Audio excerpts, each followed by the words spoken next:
Thunder Rolling in the Mountains by Scott Odell and Elizabeth Hall, Chapter 16. There was ice on the ground and the wind blew hard. We suffered from the cold. The people wanted to rest. The old people said their bones were sore from so many days in the saddle. They wanted to rest beside a warm fire. The women said their children needed sleep. Their eyes were hollow and their gaze was dim. There was no joy in the camp. Lean Elk stopped the march early. Once more the chiefs met. Their voices grew loud.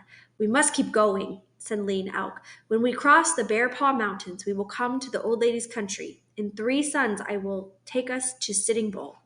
"We are tired," said Looking Glass. "The old cannot travel at this pace. The children weep with weariness. We have beans and flour. We are in buffalo country. If we travel slow, our young men can kill buffalo."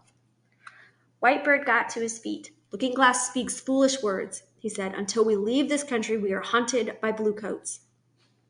But Whitebird was the only chief who sided with Lean Elk. Chief Joseph looked around the circle. He looked deep into the eyes of the chiefs. He looked into his heart.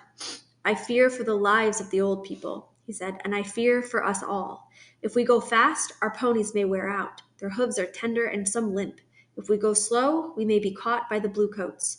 "Do not worry about the bluecoats," said Hol-Hol-Sote. His hand cut the air to show his contempt for the soldiers. "They are at least 2 days behind us. We can travel slow and stay ahead of them." "Lean Elk is no chief for us," said Looking Glass. He stood tall and proud. His black hat trimmed with otter fur made him loom over the seated chiefs. "A chief does not wear out his people. A chief does not wear out his horses. Lean Elk should lead us no longer." Lean Elk stared hard at Looking Glass. His eyes were coals of hot fire. "All right, Looking Glass," he said. "You can lead. I am trying to save the people. You take command, but I think we will be caught and killed." He walked away from the chiefs and stood alone, a silent figure in the gathering dust. He stared at the distant Bear Paw Mountains. Looking Glass led us on short marches towards the stars that never moves. He started after the sun rose and stopped before it left the sky. The people no longer muttered. After 4 suns, we crossed the Bear Paw Mountains.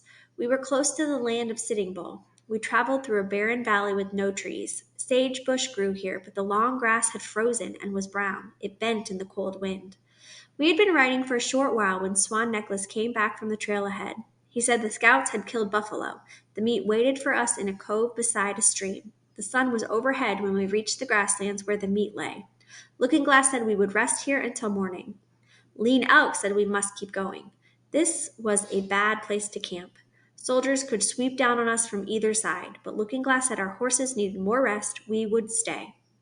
He had chosen a cold place. The wind from the old lady's country swept across the land, turning our bones to ice.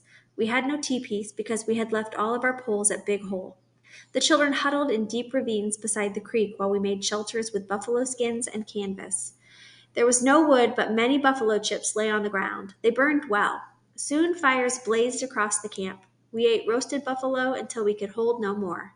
Around the warm fires, people said what a good leader Looking Glass was. In less than 2 suns, we would be safe with Sitting Bull. Looking Glass had been right to march slow. It was a clear, cold night. The wind blew hard, and the brush stirred along the creek. Many chose to spend the night in gullies which were as deep as standing men. Swan Necklace walked with me beside the creek. Buffalo robes wrapped us together against the cold. His arm was around my shoulder.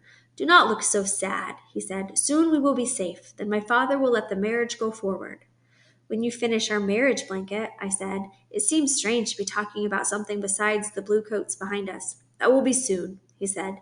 He pressed me to him. "I will gather colored earth from the old lady's land. It will be a beautiful blanket. We will sleep beneath it in our own teepee."